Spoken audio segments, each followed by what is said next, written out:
太苦了。祖母，我要喝了这药是没法吃饭了。那也得喝。哎，您看那边。哎，老夫人，这……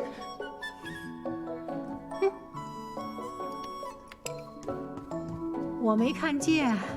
你母亲问起来，我什么都不知道，不关我的事。我没看见啊。薛妈妈，你也什么都没看见。去吧。哎呀，我说你这个孩子，怎么跟你娘一个样儿啊？吃不了的药汤都往那个花草里倒。你娘生你的时候体弱，也是喝这个黄芪牡丹汤，她是怕苦啊，喝不下去，都往那盆秋海棠里倒。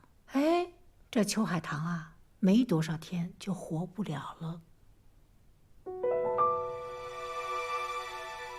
这黄芪牡丹汤呢，药性温和，对草木也是有益无害的，保管你这花长得更好。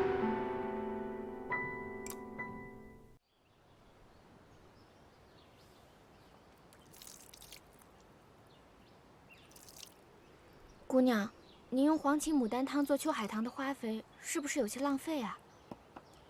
以后母亲送过来的黄芪牡丹汤，隔3差5就来浇这秋海棠。是。姑娘可是又怀疑什么了？我是怀疑母亲的死有些蹊跷，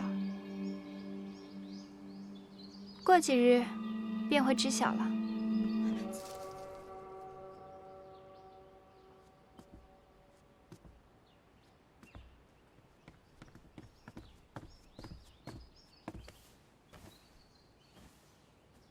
姑娘，您瞧，这秋海棠都开花了。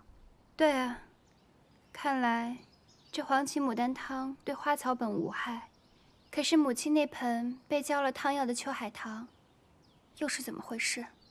于医理而言，的确如此。大娘子的汤药怕是被人动了手脚。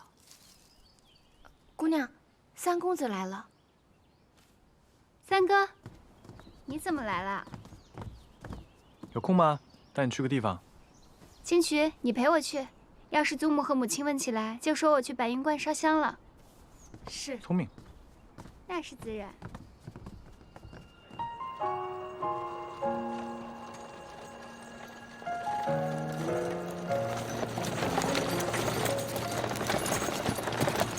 公子，到了。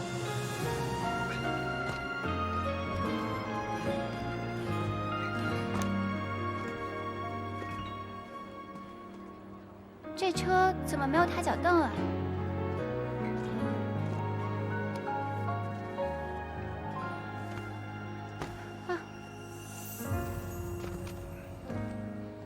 七姑娘见谅，我们公子平日里仗着自己腿长，都是直接跳下来的，所以没带脚蹬。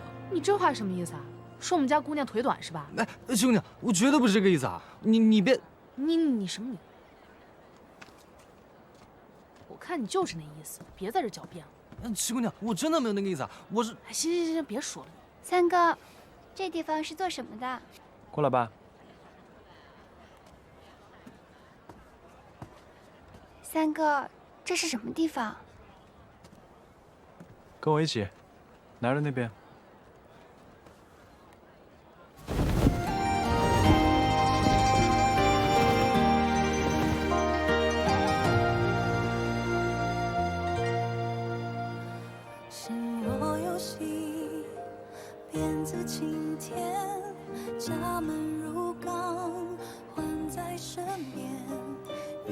这是孤儿所，这些时日，他们无以为继，我便以顾大娘子的名义捐了一些钱，他们感念，便把名字改作明兰堂。大娘子的善良可以延续下去了。多谢三哥，三哥，我以后可以一直资助这里吗？当然。这样母亲一定会很高兴的。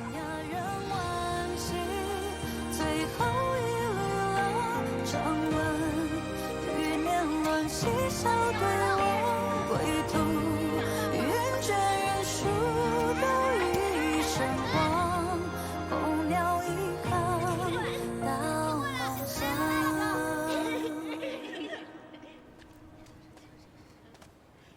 那这么说，你是怀疑你母亲当年喝的黄芪牡丹汤被人下了毒，并非死于难产体虚？要不然，那秋海棠的死，作何解释？那盆秋海棠我记得，是你母亲养了10几年的老庄，不会无故枯死的。我还是太心急了些。乔小娘如今到了田庄，我也难以再调查此事。你母亲过世后，当年服侍过她的人都被尽数遣散了。2位她看过病的齐大夫也已过世。你怎么知道这件事？难道当年你也觉得蹊跷，暗中调查过此事？我确实觉得乔小娘心术不正，所以查过这件事。而且我查出了齐大夫还有个徒弟，当年一起为你母亲看过病。我会找到他的。多谢三哥。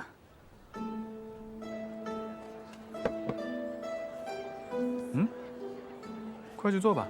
哎，谢公子，慢用啊。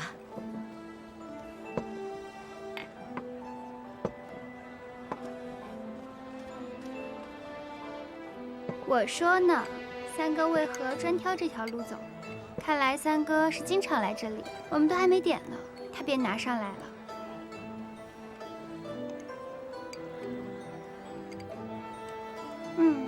不知道三哥是冲着馄饨来的，还是冲这位娘子来的？是你一个女孩子家家该问的问题吗？不问就不问，君子动口不动手。当然是为了这馄饨而来。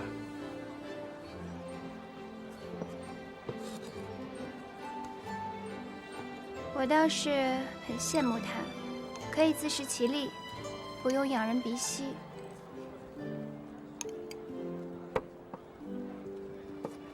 你是没见他为了1钱半钱心力交瘁？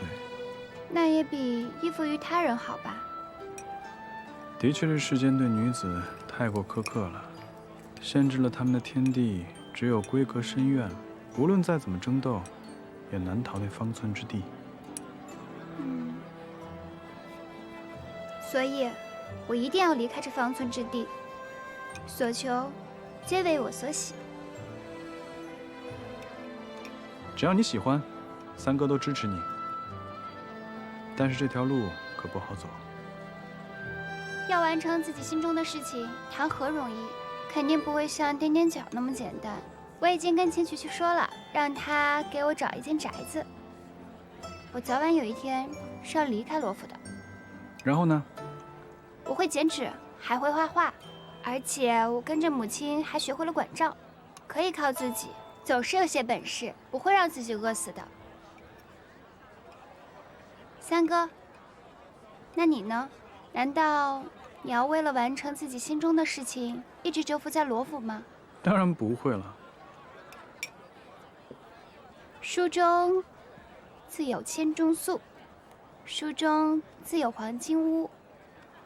男儿玉碎平生志，6经勤向窗前读。这乡考将至，三哥是否打算去科考？我确实有这个想法。可是，你是想说你现在没有进族谱，要以什么身份去参加科考，对吗？那我就以别的身份，反正我会有法子的。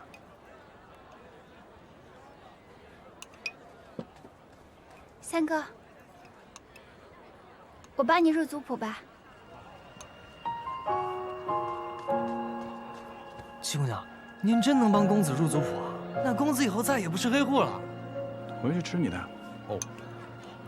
三哥，只要你入族谱了，便可以像其他郎君那样堂堂正正的求学科考。这样的话，你若是入了仕，虽然罗府不是那么显赫，但是也可以在你的仕途上给你一些注意，而且祖母和母亲也是可以打心底里接受你的人。你想，六舅舅、六姐姐对你也很好啊，你就尝试着改变一下自己，接受嘛。这样我们就可以成为真正的一家人了。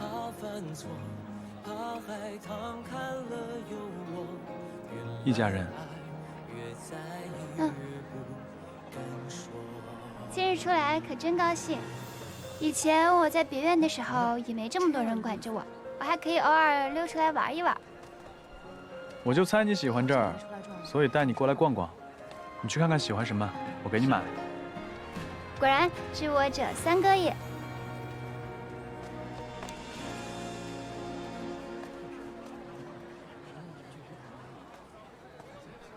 随便看看。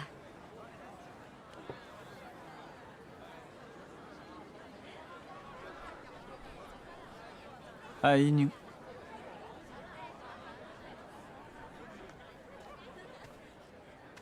老先生，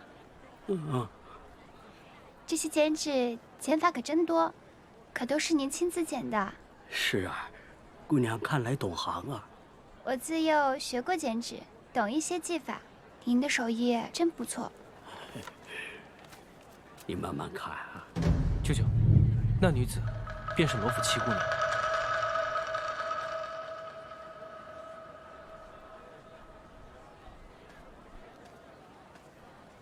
七姑娘，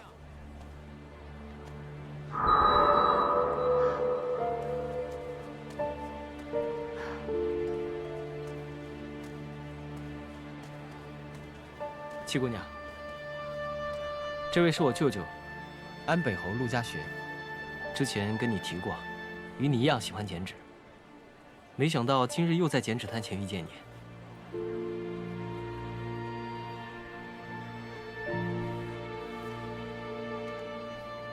幸会啊，七姑娘，在下陆家学。姑娘怎会一个人在此啊？是和家人走散了吗？需要我们送你回去吗？他之前有演技，没看到我容貌。我若开口说话，会不会被他认出声音？姑娘，怎么不说话？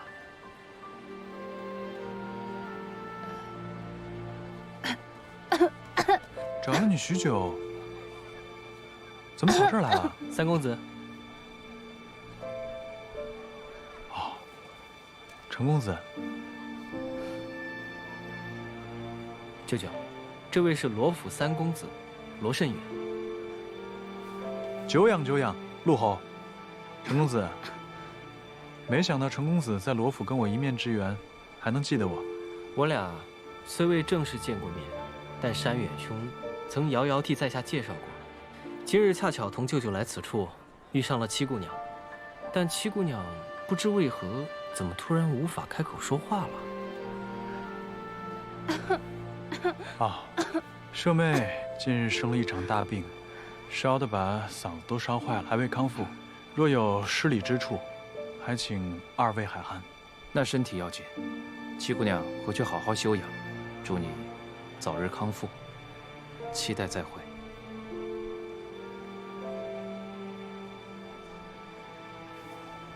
告辞。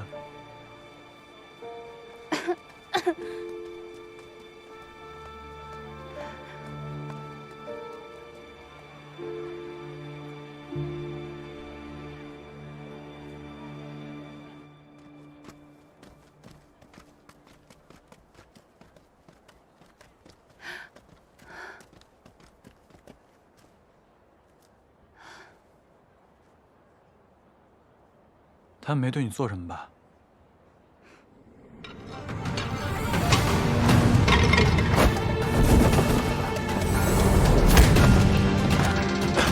三哥，你是何人？为何要追杀我们？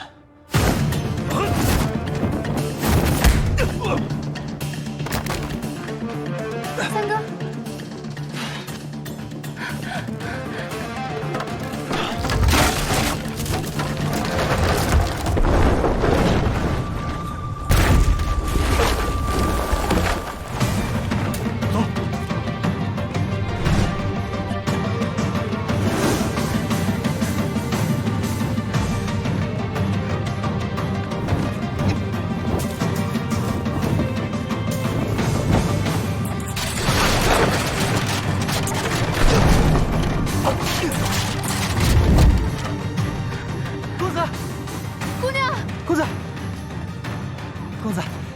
算是找到你们了。姑娘没事吧？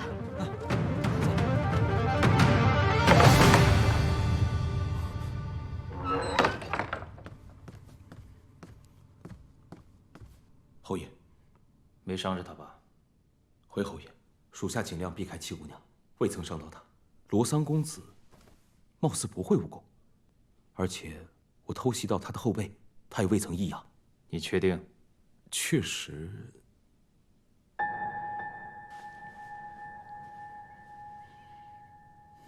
舅舅，难道你怀疑他是装成不会武功的？怪我没沉住气，先去试探了那姑娘，不知是否打草惊蛇了。罢了，是狐狸总会露出尾巴来。七姑娘那边，继续叫人盯着。是，舅舅。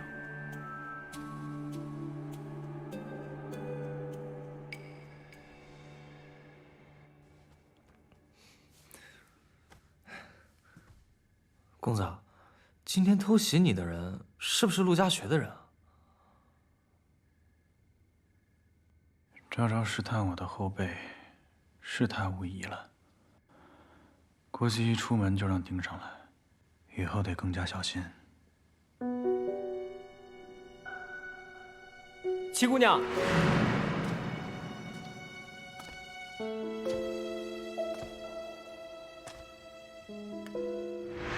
妹妹，等我眼睛好了，我希望第一个看到的人是你。是陆家学叫我来除掉你的。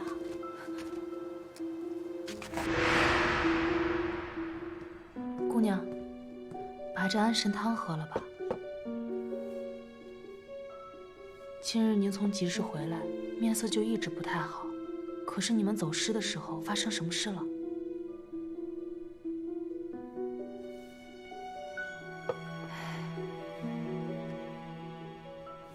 没事，我就是走得久了，有些乏了。你今天也累了，早点回去歇息吧。还有事，姑娘为何非要帮三公子入族谱呢？二爷怕是不会同意的。我除了帮他，其实也是在帮罗府。他资质甚高，若是有一天能入仕，前途不可限量。他要是可以掌管罗家，那对罗府、对祖母、对母亲都是好的。那姑娘打算如何帮他呢？我瞧老夫人对三公子的态度虽然比从前好些，但也不过如此了。水滴穿石，铁杵磨针。我相信，祖母早晚有一天会接受三哥的。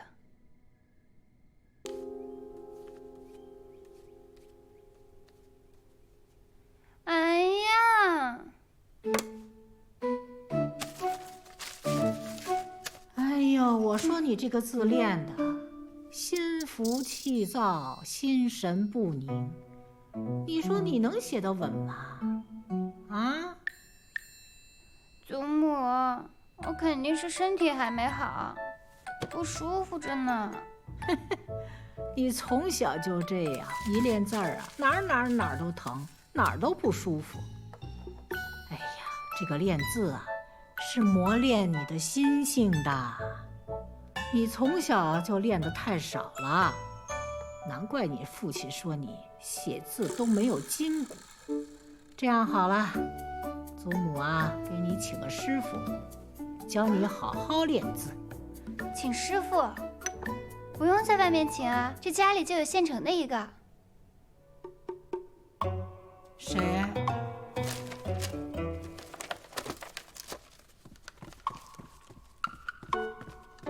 哎呀，扶我起来！给您看看，这是三哥的字，端庄雄伟，气势开阔。您瞧瞧，他不仅字写得好，这文章也做得好着呢。入木三分，风透纸背。你说你父亲从来都没待见过他，也无人精心教养，他竟然能做到这种程度。唉，是因为三哥一心向学。祖母，这朝中大儒也有像我三哥这样出身寒微，但是自学成才的吗？哎，你今儿个巴巴的拿了这么多东西来让我瞧，完了还替他说了这么多好话，我说你这心里啊，到底藏的什么鬼主意啊？祖母，我想帮三哥入族谱，我想让他在罗府堂堂正正的做郎君。是他让你来求我的？当然不是，我是想着他一心一意的护我帮我，我要是能为他做点什么就好了。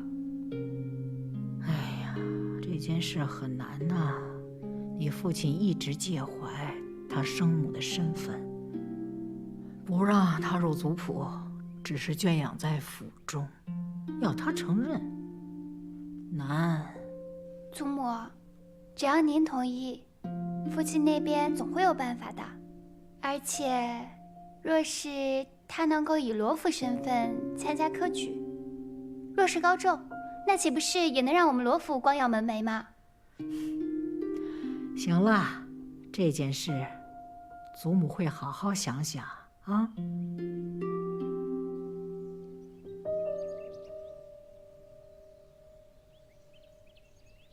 姨娘，你真的跟老夫人说了我入族谱的事情吗？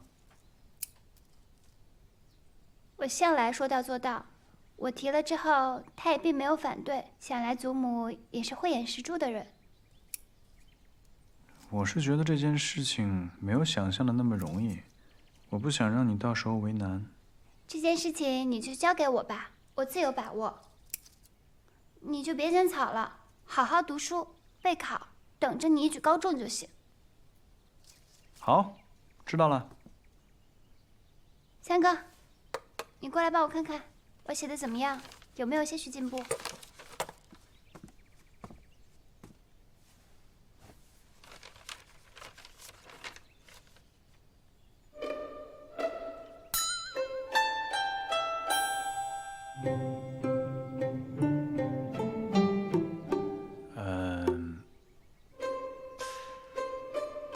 字形不正啊，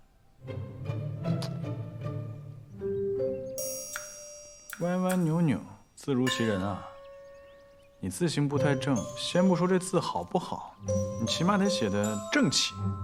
来，我写个给你看看。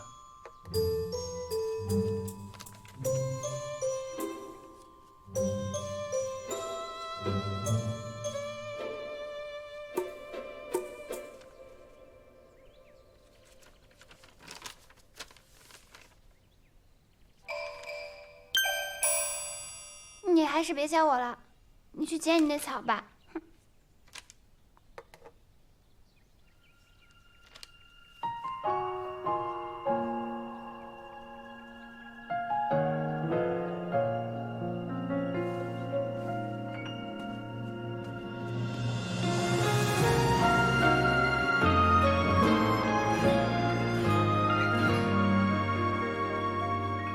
陆家学好像也对你起疑心了。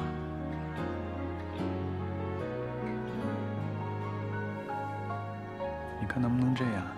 以后出门的时候，多叫几个人陪着你。还有，以后要是再遇到了危险，绝对不可以挡在我的身前，要马上就跑。那怎么可以？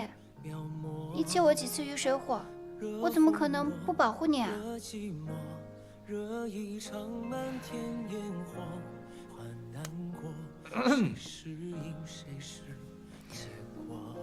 公子，七姑娘，齐大夫的徒弟找到了。好，换上雪芝的衣服，咱们一起出门。好。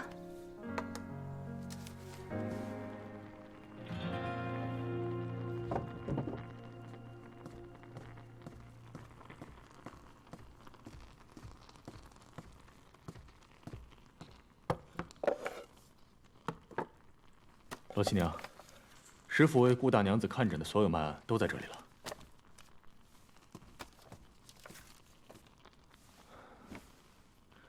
顾大娘子因为生产亏空了身子，罗府的人便叫师傅为她调养。所有的脉案，齐大夫可都有保存？这倒也不会。但说无妨。啊，师傅说，顾大娘子虽然亏空了身体，但如果慢慢调养，未必不能痊愈。只是不知何故，这几副药下去，明明已经有所好转，但却突然亡故。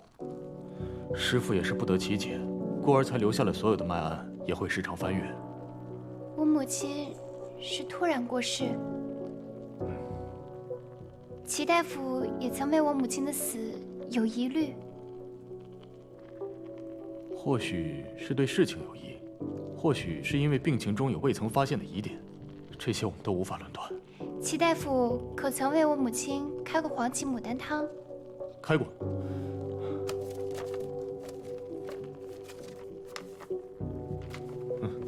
这页便是。这是一味寻常的补药，这药方也基本都是一致的。那会不会是有人对这药方动了手脚？师傅开的所有药方，全都是由我来负责抓药煎药，再由师傅亲自送过去。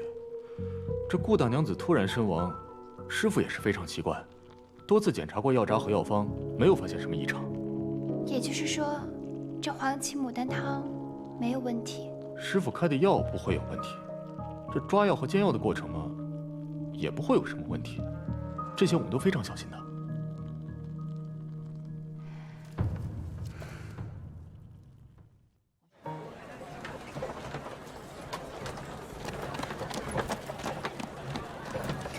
公子放心，这次乔装的好，陆家学的人没跟来。好，知道了。别愁眉苦脸的啦，老得快。而且今天也不是没有收获呀。现在黄芪牡丹汤的线索都断了，哪有突破？你排除了所有的线索，也省得走弯路嘛。三哥，按照动机来说，是不是乔小娘嫌疑最大？是。就不该那么早把她放出去。哎呀，事情尘封已久，他留在府里面也不见得会跟你说什么，他不在府里面，反而更好查一些。可是他是唯一的突破口啊！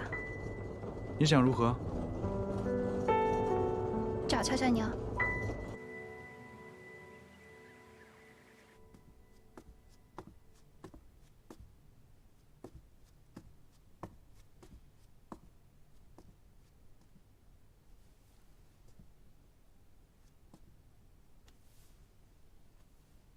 哎，瑞香，怎么突然闻到阵阵香味儿呢？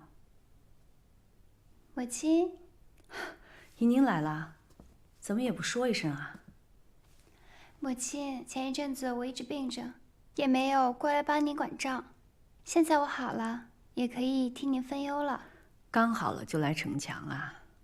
不过府里的老管事真是不如你能干，这几日可把我给累坏了。总算是把府里的账目理清楚了，也算了了我一桩心事。那既然母亲的账都理清楚了，要不要我们去田庄看看？是要去的，我近期打算去一次。那母亲带着我一同去吧。行啊，我近期打算去京西的庄子看看。不如京东的也去瞧一瞧。不去。为何不去？乔小娘在那儿，我不想见。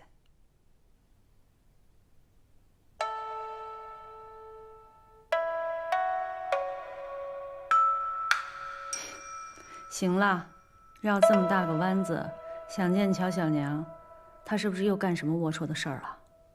果然什么事情都瞒不过母亲。我是有一些陈年旧事想要去问问她。你要是受了什么委屈，定要告诉母亲。母亲放心，我没事。那就好。行吧，我去的时候便告知你一声。大娘子和罗依宁要去田庄，他们去田庄做什么了？我小娘都被他们害成这样了，他们还想怎么样？兴许就是去庄子上看看呢。那为什么要带罗依宁？为什么不去京西的田庄，偏偏要去京东的？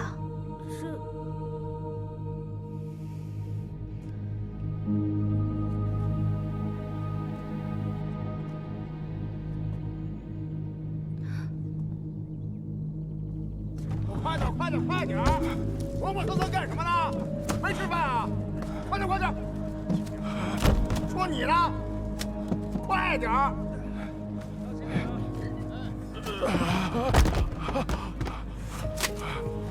哎，没这能耐就别在这给我碍事儿啊！走走走走，对不起，对不起，干不了就给我滚！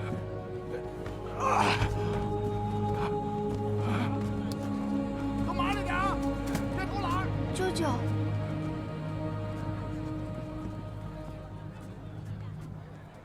雨莲，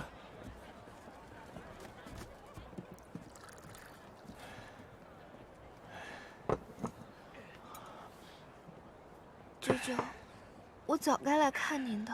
哎，什么看不看的，还不是这个样子。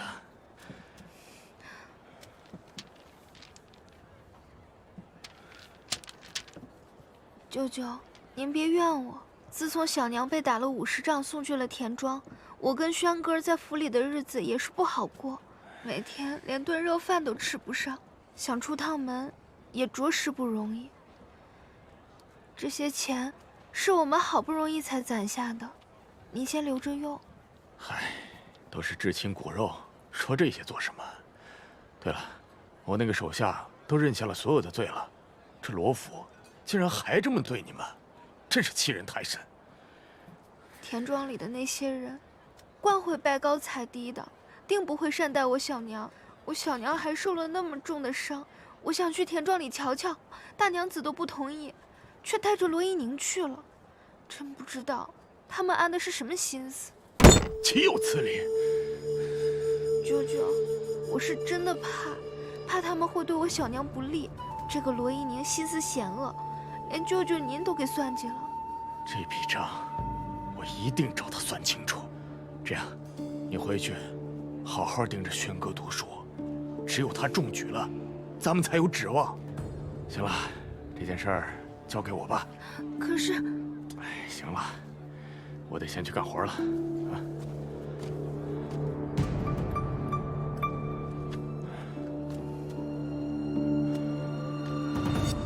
姑娘，我们还是赶紧回府里吧。是该收拾收拾，出发去田庄了。姑娘，这不行吧？万一我们被发现……悄悄去，悄悄回，不去田庄看一眼，我实在不放心我小娘。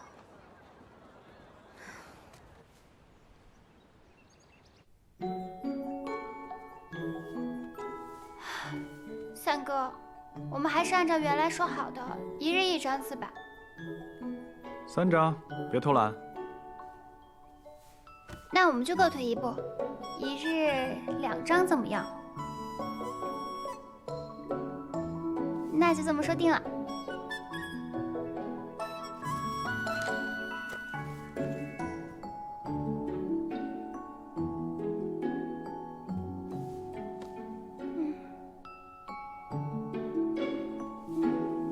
对了，过2日母亲要去田庄，到时候我会一起去看看乔小娘。乔小娘对你恨之入骨，不会跟你说什么实话吧？你是不是有什么谋划了？她若是心里有鬼，定会露出些马脚。我陪你去。不行，你就在家里好好读书，忙你的事情。这次我向你保证，我会听你的话，我肯定会保护好我自己的。这事儿就这么说定了。好吧，我知道了。那以后就每日还是3张，没得商量。这事儿就这么说定了。你，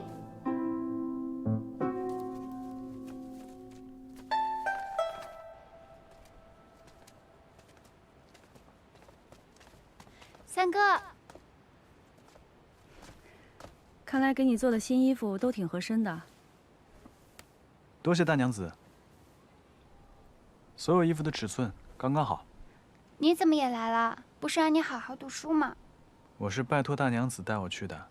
我母亲生前就被送去了庄子，后来碑就立在那里，正好借这个机会，我过去看看。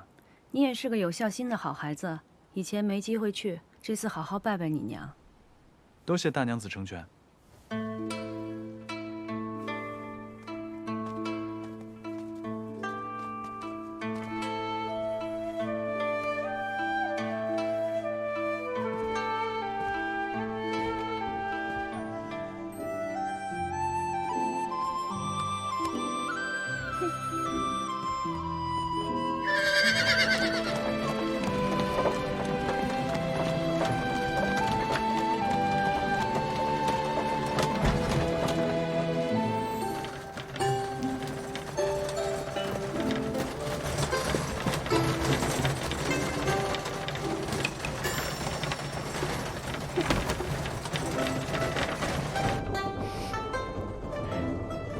又跟你三哥闹脾气呢？我才懒得跟他生气呢。你呀，还是小孩子气。不过他倒是一直不恼。话说这孩子，我没怎么见他笑过。那我可得跟他好好说说，这见到母亲是要笑笑的。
是吧，母亲？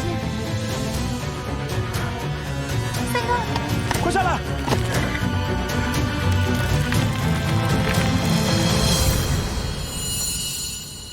来。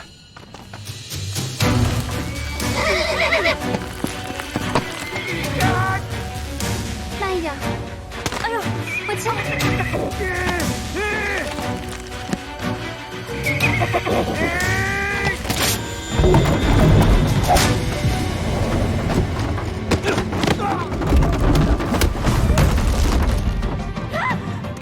三哥，没事吧？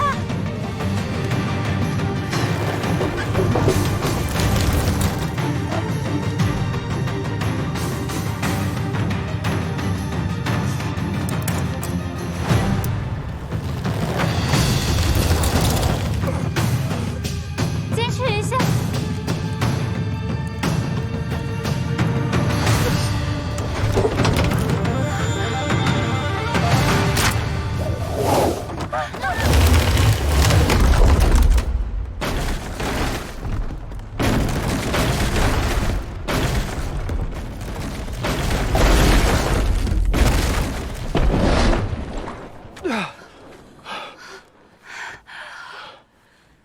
怎么样？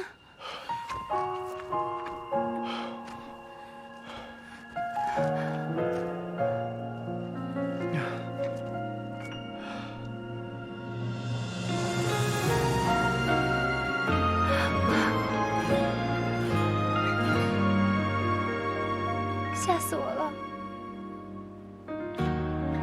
没事，放心，放心，没事。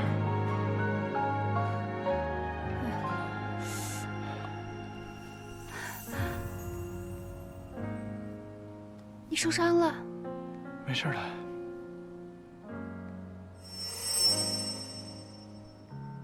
这个地方怎么突然会有滑坡呢？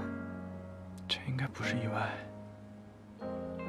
难道是陆家学干的？不是陆家学，他要是想杀我们的话，不必如此费劲。而且刚出府的时候，我就走了小路，把他们给甩掉了。那会是谁？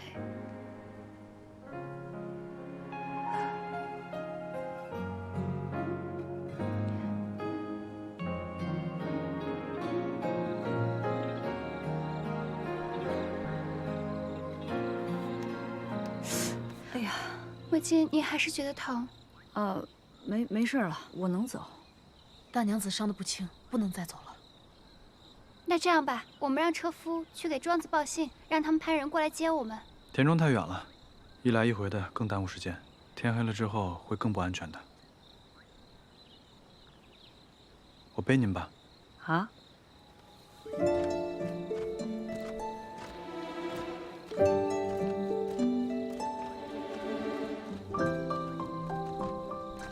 三哥这样背着母亲，让我想起有一个故事。什么故事啊？之前呢，有一个读书人，他母亲腿脚不便，他去上学的时候就背着他母亲，结果你猜怎么着？这个读书人的孝心感动天地，没考必中。没错。听开头就知道结尾。总之我是相信的，只要母慈子孝，老天爷都会被感动的。这以后母亲就是三哥的福星啦。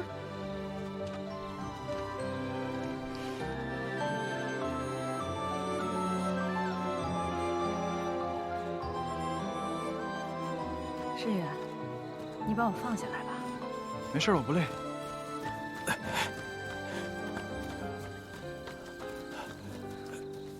林大娘子，林大娘子，路上可是出什么事了吗？盘算着时辰早该到了，可把我们急坏了。我们半路上山体滑坡，马受到了惊吓，掉下了悬崖。竟有这样的事儿！赶紧让大夫过来吧。是，还愣着干什么？快去请大夫啊！是。请。慢一点。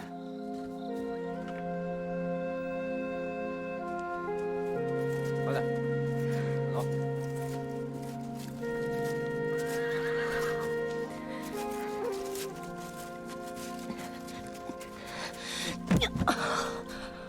这边请。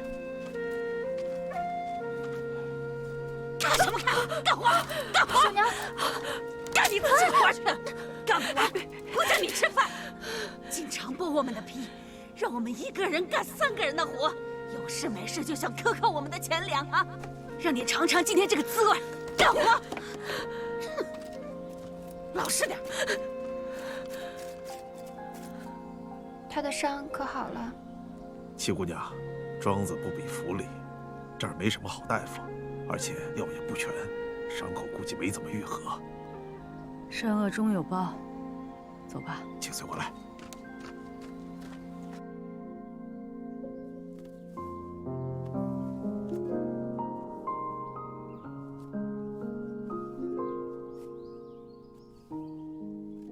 不生我气了？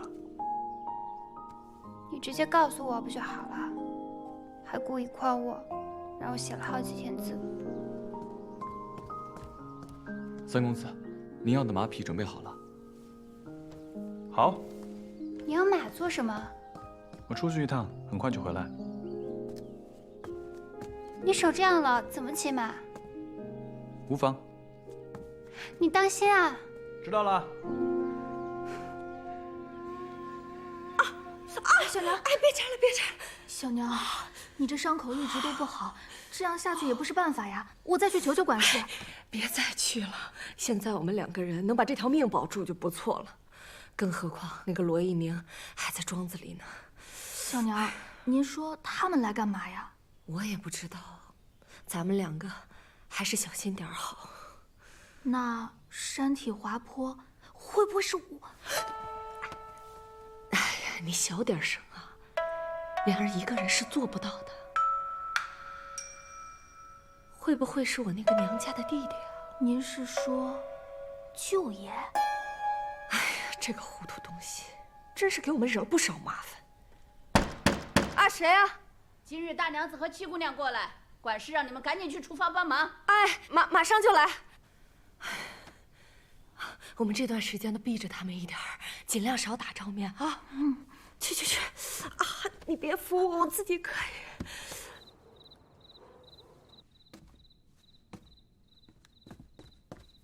三哥，都打探清楚了。你终于回来了。你刚才去哪儿了？母亲还问起来。还好我给搪塞过去了。千渠，快让人把饭菜给热了，拿上来。是。此次遇险，不仅山顶的落石有问题，那马也让人下了毒，所以他才会受惊之后发狂不止。你怎么知道？你刚才下山崖去找那匹马了？没错，我请了一名当地的仵作验过马的尸体了。而且少安跟我说，罗一莲在我们离府之后，偷偷地溜出了府。就凭他，怎么可能？他还有一个好舅舅啊，那个乔五爷被赶出府之后，对你、对罗府可以说是恨之入骨了。只要稍加挑唆，他难免会做出什么事情来。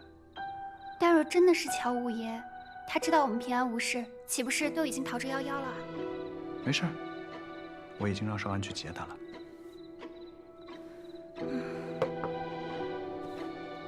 你母亲的事情，你打算怎么问乔小娘？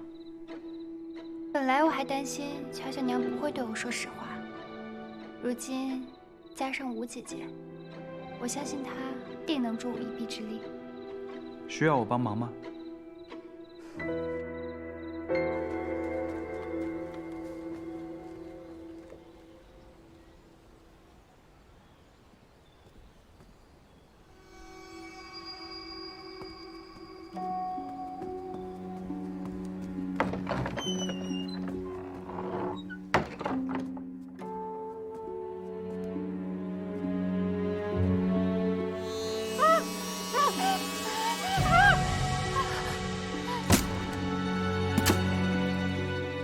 吴姐姐果然来了。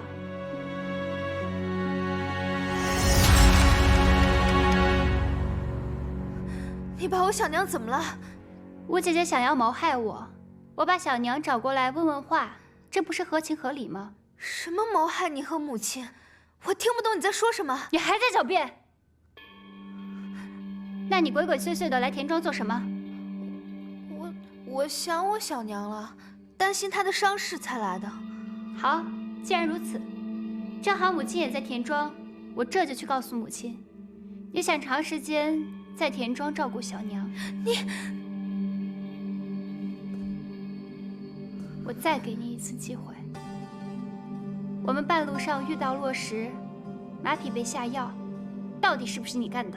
我不知道，你不要血口喷人。既然这件事情和我姐姐也没什么关系，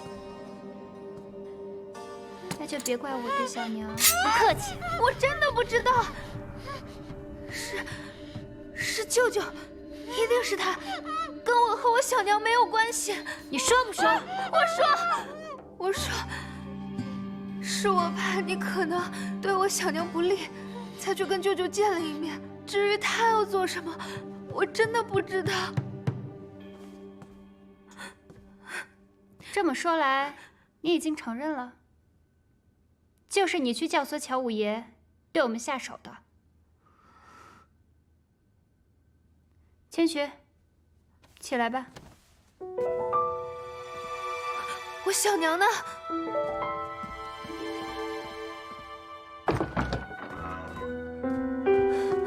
小娘，你没事吧？你真的是糊涂。七姑娘此次来，不只是为了抓莲儿把柄这么简单吧？还是小娘心思通透啊。有话直说吧。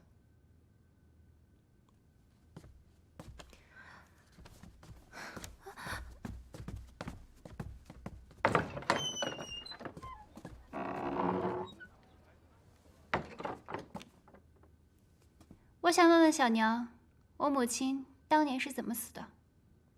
你母亲当年不是病死的吗？天地良心，我虽然是极恨她，但是绝对不可能伤害她性命啊！你母亲此人心性甚高，当我得知她对二爷已经心灰意冷的时候，她对我也没有什么威胁，我又何必多此一举呢？若是小娘不说实话，乔五爷还有他会是什么下场？你应该很清楚。当年你母亲回到罗府生下了你，老太太极力想让你的母亲和父亲重归于好，你父亲去献过一次殷勤，结果两个人大吵一架，你父亲极没有颜面，从此打消了这个念头。你以为你的父亲对他有几分真心，听老太太的话，那就是顺水推舟，说是和好，其实心里打的是你母亲那些嫁妆的主意，希望你母亲出钱替他买官铺路。父亲素来对我母亲凉薄，你不必在这里添油加醋。此事府中上上下下都有所耳闻，如果你真不信，你回府打听便知道了。可是这件事情和我母亲的死有什么关系？有没有什么关系，我真的不知道。我只知道你的母亲丝毫不给你父亲任何颜面。她说了，所有的东西都是你的，除非他死了，他1分钱都不会给你父亲。没过多久，他就病死了。你不用这么看着我，我句句属实。若有假话，我真的不得好死。我的莲儿，我的轩儿都没有好日子过。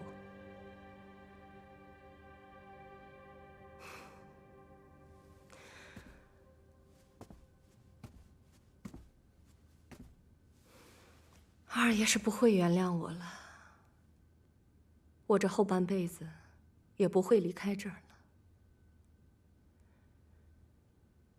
你若真想知道你母亲的死因，你这次原谅莲儿，我相信她将来定会帮你。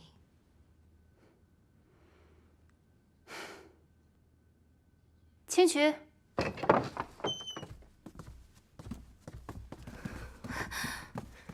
小娘，我在外面都听到了，你为什么要发那种毒誓啊？怕什么？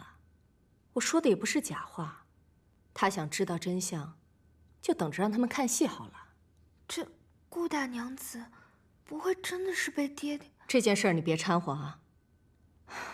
你这次偷偷来这儿，真的是大错特错。你只管安心照顾轩儿，好好读书就可以了。这林海如膝下无子，大房的儿子又碌碌无为，将来的罗家就是靠我们轩儿了。他要是高中的话，我们就会有出头之日啊。放心，娘。娘知道你心疼我，但是这个时候只能忍着熬着。答应娘，好好照顾轩哥，明白吗？放心吧，娘，我一定会看好轩哥的。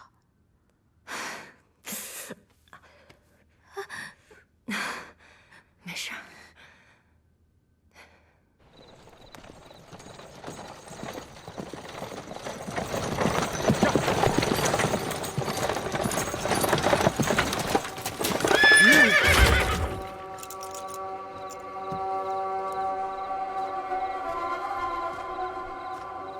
乔五爷，我们等候你多时了。好好饶命，好好饶命！接下来问你的话，一五一十全都说清楚。若是有半点谎言，立刻让你人头落地。好。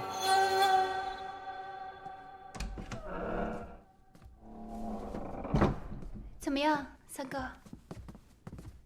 乔五爷抓到了。抓是抓到了。但是他只承认弄松了山石，无论再怎么逼问，他都矢口否认，给马下药。他有没有可能是在说谎？他的命都在少安的手上，而且赎罪同一没有这个必要。也许还有第二个人。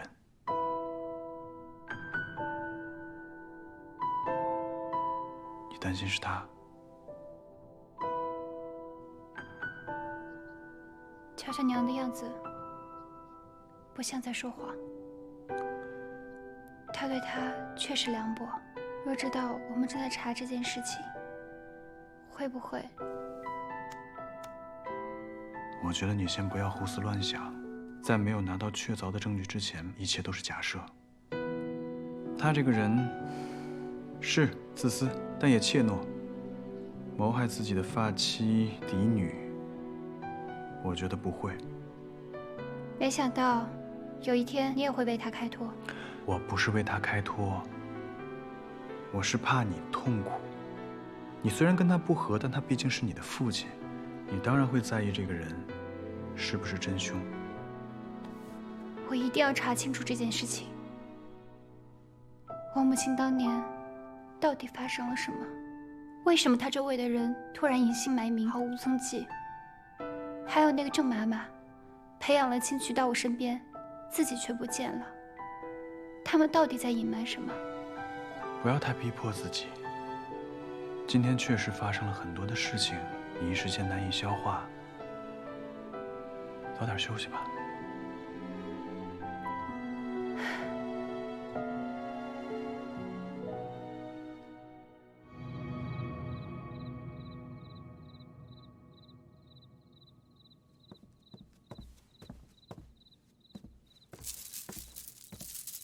姑娘，早点休息吧，别累坏了身体。到时候郑妈妈可要怪我没照顾好姑娘了。千曲，你帮我给郑妈妈寄一封信去，就说我高烧不退，久病不愈，总之要让她务必来罗府一趟。姑娘，这不是骗人吗？若是不查清楚我母亲的死因，我定会日日寝食难安。只此一次，下不为例啊！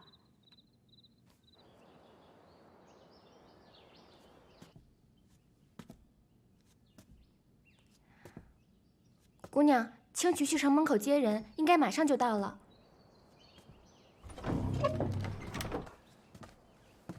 郑妈妈，您总算到了，候您多时了，快请进。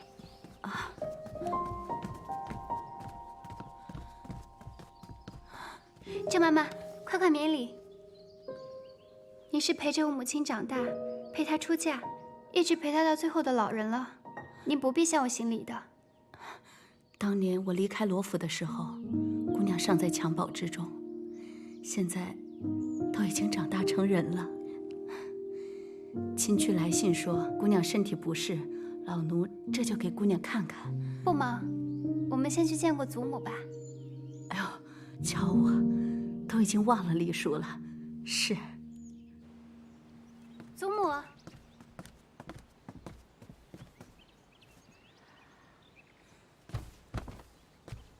老奴郑荣给老夫人请安。起吧。谢老夫人。多年不见，老夫人身体可还康健？是多年不见了。我就是不明白，当年怡宁那么小，你又是明兰生前最得力、最可信的老人，我那么恳求你留下来照顾怡宁，你就这么毅然决然地离开罗府，那如今为什么又肯来了呢？祖母，是我请郑妈妈回来的。我想着郑妈妈照顾了母亲一辈子，又培养了青渠在我身边，就想着让青渠去把郑妈妈请回来，在京城游玩些日子。老夫人，当年老奴确有苦衷，还请老夫人勿怪。罢了，过去的事我不想再提了。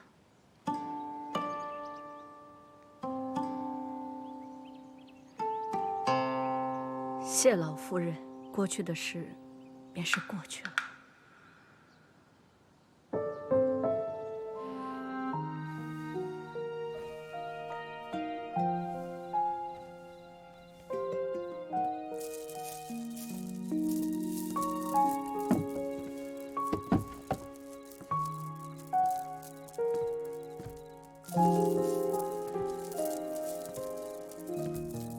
七姑娘。郑妈妈，七姑娘还留着你母亲当年的东西呢。当年我母亲病逝，乔小娘就把我母亲的陪嫁都给变卖了，连明兰堂都给拆了。如今就只剩下这些东西了。乔小娘这个贱人，祖母一定告诉过您，不要跟我说太多其他的。可是小娘已经得到了报应，过去的事情就让它过去了吧。是，都过去了。只要姑娘您好好的，大娘子也就安心了。姑娘，让老奴为你把把脉吧。前去来信说你身体不适，虽然老奴医术粗浅，但是为了姑娘，一定尽力而为之。郑妈妈，我之前是身体有些不太舒服，不过近几日已然好转了。可青渠说是我骗您，让青渠把您骗回京的。郑妈妈，其实我是有话要问你。关于我母亲病逝，您到底知道多少？老奴能说的，必定对姑娘毫不隐瞒。当年父亲偏爱乔小娘，我母亲不堪忍受，就搬去了别院。她提出与父亲和离，这可是真的。确有此事。你父亲宠妾灭妻，乔小娘又惯使用阴险手段，他四处散播流言，污蔑大娘子要害他。大娘子性情高洁，不愿与人相争。如果不是因为七姑娘的缘故，大娘子是不会再回罗府的。那我母亲回来之后，父亲可曾去看过她？有过一次，那是你刚出生后不久。那一次，你父亲还特意带了些你母亲喜欢喝的茶叶。茶叶？是，我记得特别清楚。那一日，你父亲出乎意料，特别的和善。他逗弄你半日，你母亲见他这样，便也不好服了他的面子，就喝了2口他带来的茶。谁知没说几句话，他竟然惦记着大娘子为你准备的嫁妆，想让大娘子为他买棺铺路。大娘子气愤不已，都倒进了秋海棠里。谁知后来，竟还让秋海棠烧了根。秋海棠，是。可是祖母告诉我，是因为黄芪牡丹汤才烧了根。那是你母亲不好和老夫人说，她不愿意喝你父亲带来的茶。茶叶。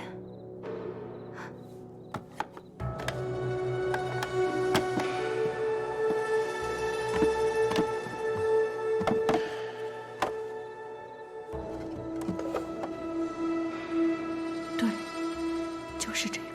这正是当年二爷送给你母亲的茶，竟然能留到这会儿。我母亲病逝，会不会和父亲有关？当然和你父亲有关系。如果不是因为你父亲薄情寡义，你母亲怎么会年纪轻轻就一病不起，然后就香消玉殒呢？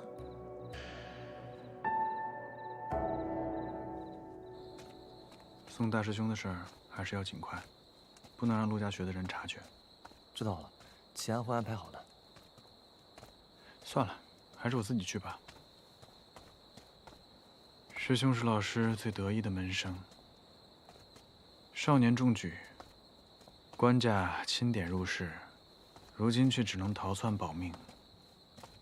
都怪我，3年了，没有任何作为。公子经营六合酒肆，又经营海运，保护了所有的师兄弟，找到了李应伦和陆家学，现在又从老夫人那儿拿证词，怎么能说是没有作为呢？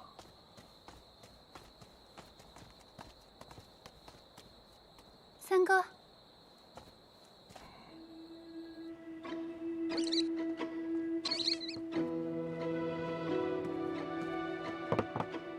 七姑娘，茶好了。决定好了吗？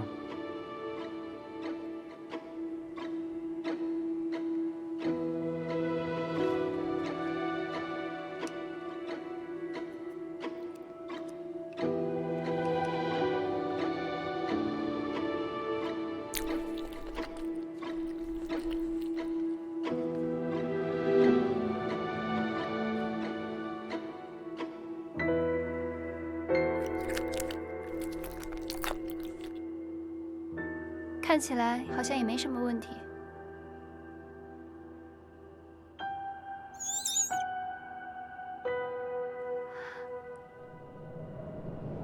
有毒！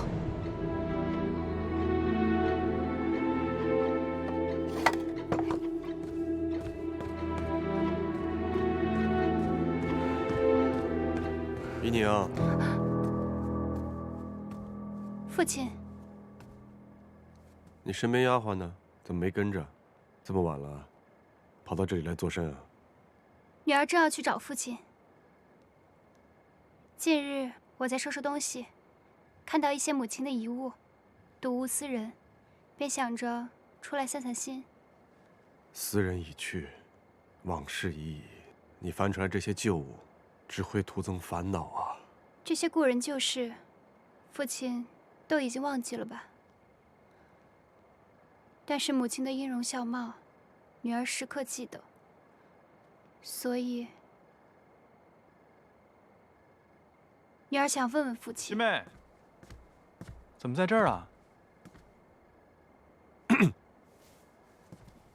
父亲，一点规矩都不懂。莫要以为在塞文宴写了一首好诗，外面的人罗三郎罗三郎的喊你，你就可以翅膀硬了。不要忘记你自己的身份。申远现在是孙先生的学生，除此之外，别无身份。还学会顶嘴。这几天你好好在即墨轩给我待着，哪儿也别去。父亲是要进我的族吗？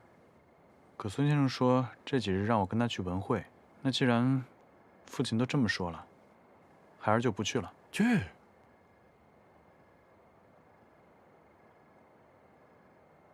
当然要去，好好表现。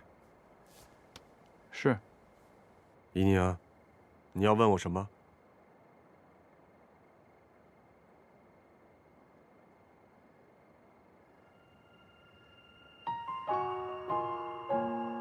早点休息。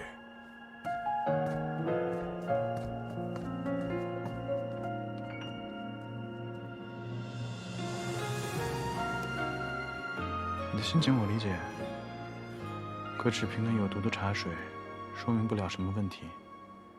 若真的是他，你无凭无据的，他更不可能对你吐露实情。三哥，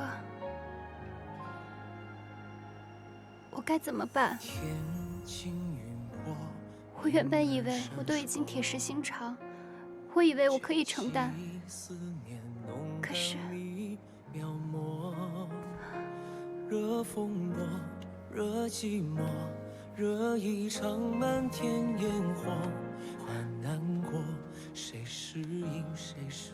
没事的啊，你还有我，还有我呢啊！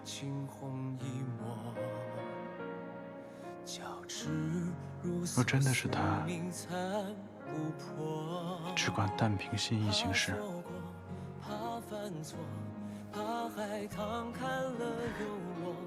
就算你要与全世界为敌，我也必然站在你的这一边。你涓涓如歌，在心底泼墨，只一个交错，燃一生纹落。人万千，人影灼灼，人定你轮廓，情无计后果，用一生缄默。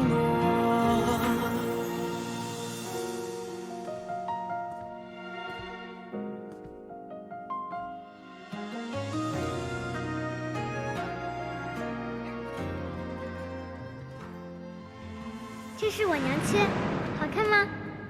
好看。所以我也好看吗？对，七妹是世界上最好看的人。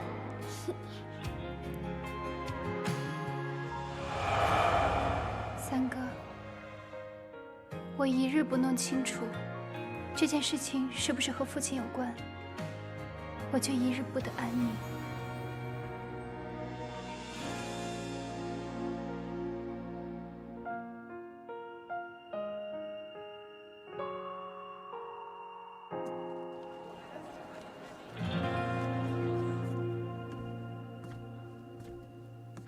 抱歉，又打扰了，赵大夫，我心中一直有一个疑问，想请教您。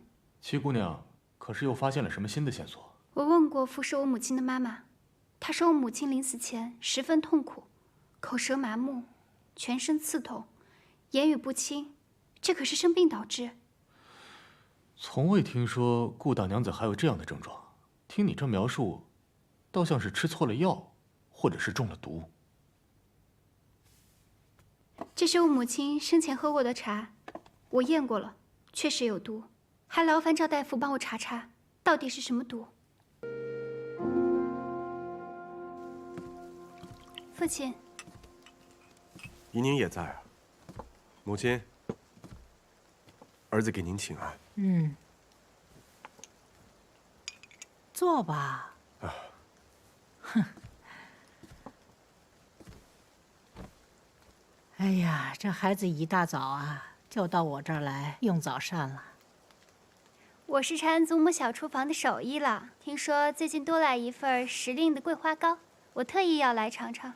你要是爱吃的话，我让厨娘专门给你做了，给你送去不就得了吗？那哪有蹭吃蹭喝来的香啊？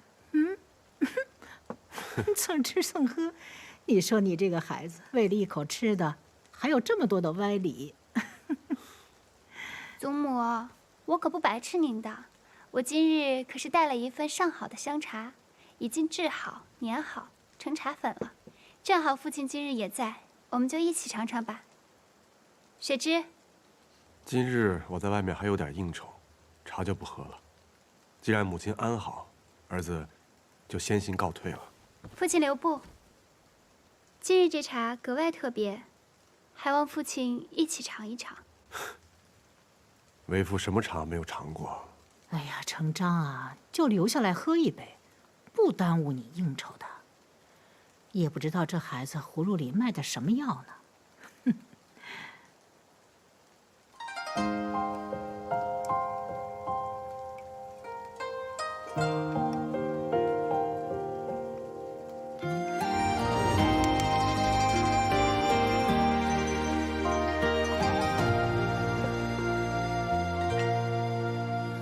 南风如镜，嗅过人间，海棠依偎，彼池庭前，望茶香，寥寥飘过长街。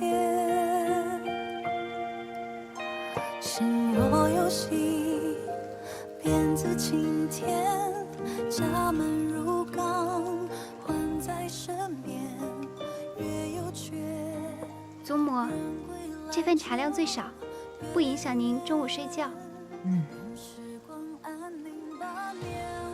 父亲，依您知道您是品茶高手，这份茶取的是它的本味，您尝尝看。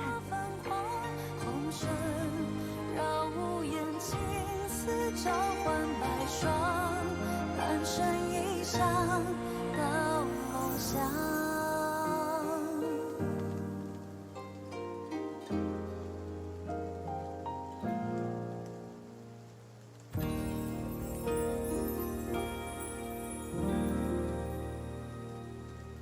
父亲感觉这茶汤如何？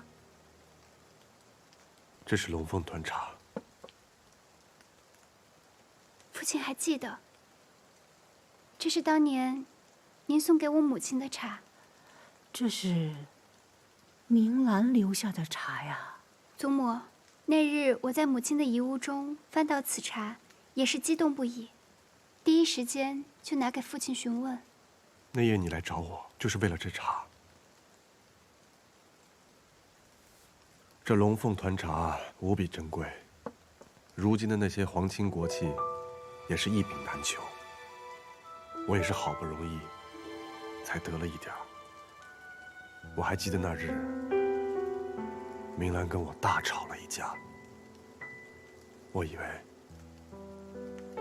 你母亲已经把这个茶扔了，没想到还保存了10几年。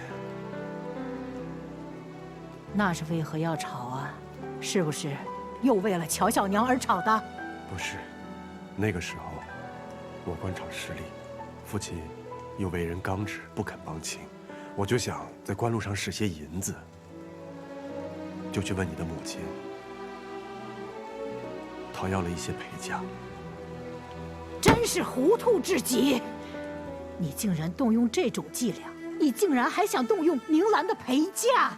母亲教训的是，儿子也是后悔万分，再也不敢动用这种心思了。当年你父亲要是知道这件事情，非动用家法不可。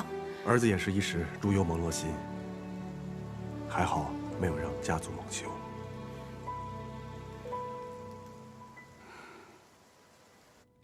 谢谢你为我找来10多年前的龙凤团茶，若是没有这茶，我也没有机会去试探父亲的反应。现在松口气了吧？父亲的样子不像有所作为，若是他心里有鬼，定会露出些破绽。可是，若不是他，到底会是谁呢？等赵大夫找出了茶里究竟是何毒，也许就有眉目了。即使真的是他，我觉得你也下不去这个狠心。纵然他有很多的不是，很让你失望，但是父亲，终究还是父亲。那你呢？你恨他吗？有过，但我身为人子，无法选择父母。我就做好我自己该做的事情。秋闱将至，你入族谱的事情不能再拖了。上次父亲对你的态度虽说有所回转，但那也是因为孙先生的缘故。若是让父亲允许你入族谱，恐怕还得再推一把。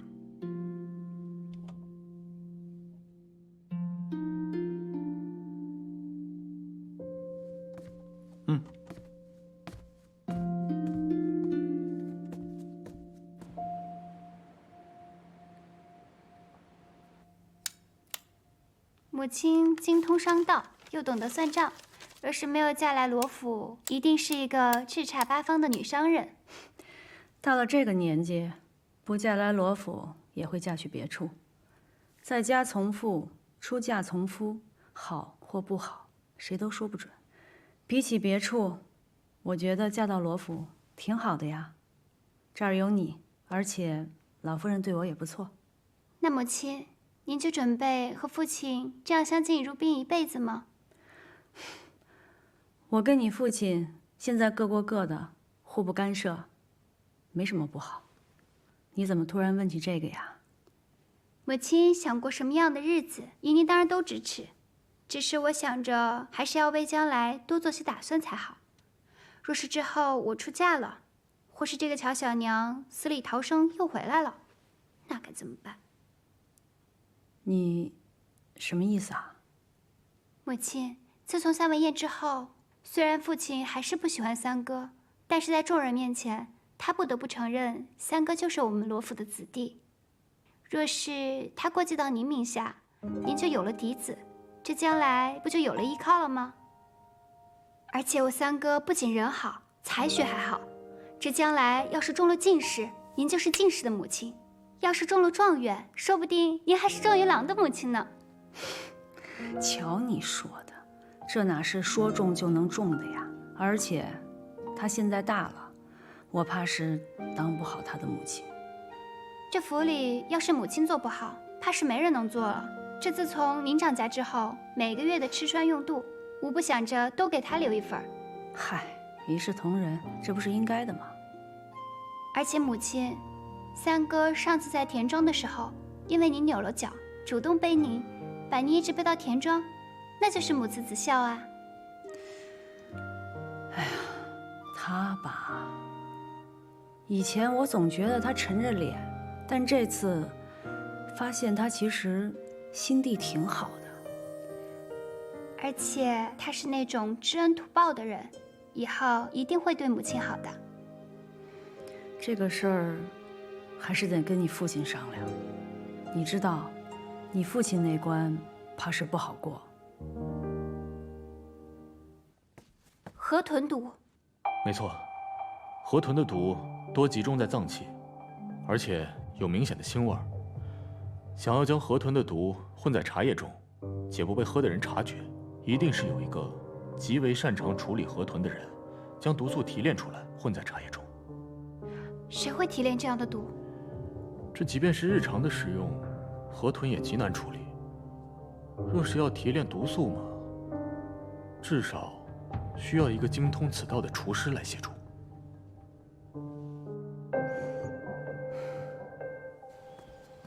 白管家。哟，哎呦，七姑娘有何吩咐？白管家，我最近嘴馋得紧，听说这河豚无比鲜美，还想请教一下白管家，哪里有会做河豚的厨子？6合9色就有这道菜，七姑娘若是想吃，我让人去买。我知道，可是这6合9丝的河豚极其难买，让我们府里的厨子做一下，不是更好吗？哎呦，在京城会吃这道菜的人不多，会做这道菜的厨子那可就更少了。这一时半会儿的，还真找不着。这我们府里从未吃过河豚吗？我来府里这都大半辈子了，还真没有。这道菜呀，一般府里不做，因为处理不好，那可是要出人命的。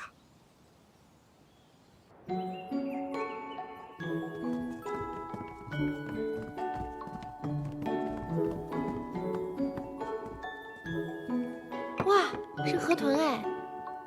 对，这是红烧河豚，江南名菜。我特意找白管家让他去6合9丝买回来的，大家快尝尝。这道菜南边做得好，京城倒是少见。哎，6合9丝每日产量特别少，你居然能买到那么多。七妹，这河豚可是有毒的，你也敢吃？河豚确实是有毒，但是处理好了，却是美味。东坡先生有言，聚其味，真是消得意思。你瞧他那德行，吃个饭也提什么东坡西坡。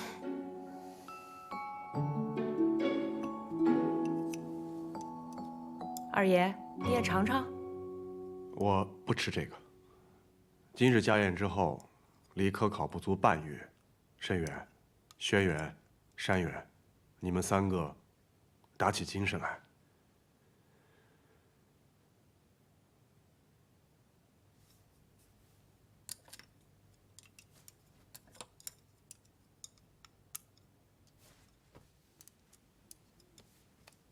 七妹妹，我也从小喜欢吃这个，可是啊，这京城卖的太少了。这红烧河豚确实好吃，不枉我日日惦记。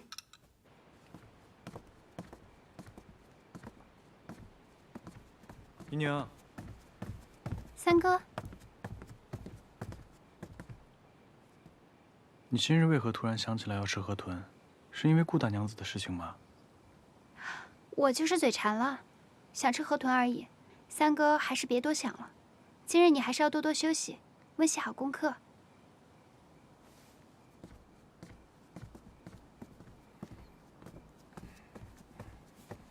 公子，我们也该回去了。啊。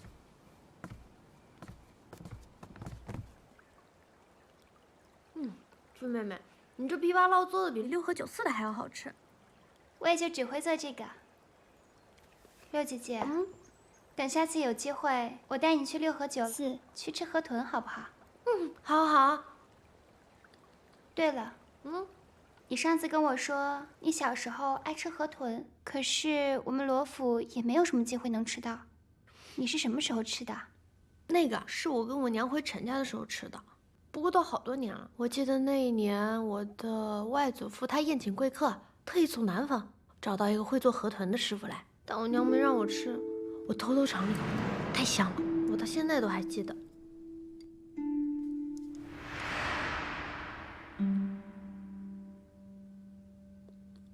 怎么啦？脸色这么不好，不舒服啊？没有啊，你要是喜欢吃，我下次多给你做一点。还有，你今日偷偷吃这个枇杷烙的事情，我是绝对不会跟你母亲说的。千万不能跟她说，不然我可能就完蛋了。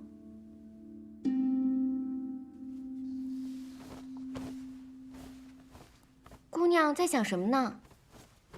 我只是在想，若真是他为何要这样做？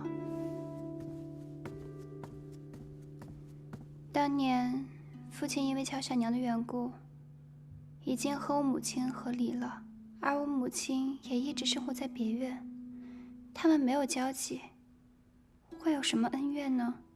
也是，若是为长家权，那应该先对付乔小娘才是啊。六姐姐对我那么好，我却想着要跟她套话。姑娘别这么想，你也只是想要一个真相。对，我就是想要一个真相。庆曲，你帮我去找一下陈家当年用过的那个厨子。明白，姑娘。姑娘，您先歇息吧，大夫说了，您不能思虑过多，会伤身体。